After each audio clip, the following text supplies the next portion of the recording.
he's going to college. Can you believe it? I'm Simon Thompson, and I'm at Pixar Studios in San Francisco to talk to the cast and crew of Toy Story 3. Joining me now in the studio is the film critic Simon Thompson, who you saw earlier in Case Report. Thanks for coming on, Simon. And how did you know Tony Scott? Hello, I'm Simon Thompson, and this is The Big Picture.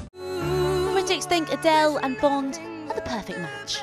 It's everything that reflects her as an artist and also reflects Bond. It's bold, it's brassy, it's sexy. It is a perfect fit. They couldn't have picked anybody better for this job. Now, obviously, if I'm here to learn about life in the saddle, one of the first things I'm going to have to do is get in a saddle and learn to ride a horse. Well, Daniel, great to talk to you again. How are you? Very much. I'm very well. How are you? Yeah, I'm very good. I want to get something out of the way, though, Okay. the white elephant in the room.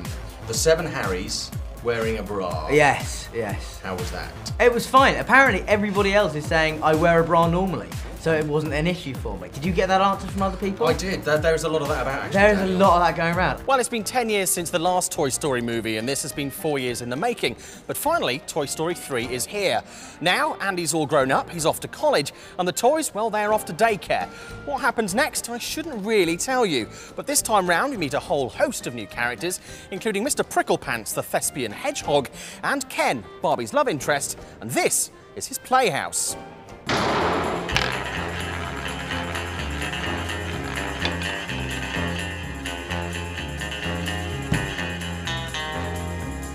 Simon, just sum up kind of how big James Bond is. James Bond is massive. I mean, not only is it the longest running film franchise ever, it's also one of the most successful at the box office in terms of bums on seats.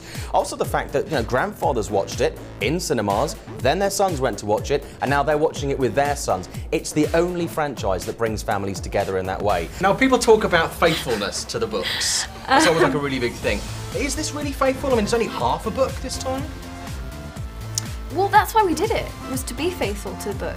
We couldn't have fitted everything in if we'd done it in one movie. So that's why we split it into 2. So we keep most of the plot.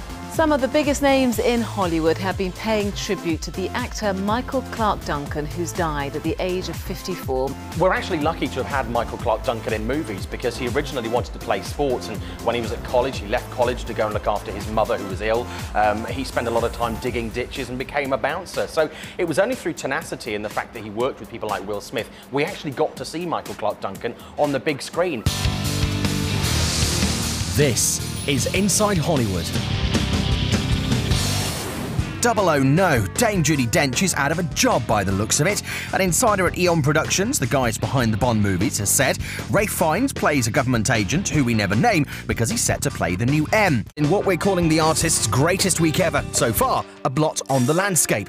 Customers at a UK cinema have asked for a refund because the silent movie doesn't have any talking in it. No dialogue? Well, if you want words, we've got a few choice ones for you. See ya! Well, now I've got all the skills that I need, all that's left for me to do is to saddle up and ride.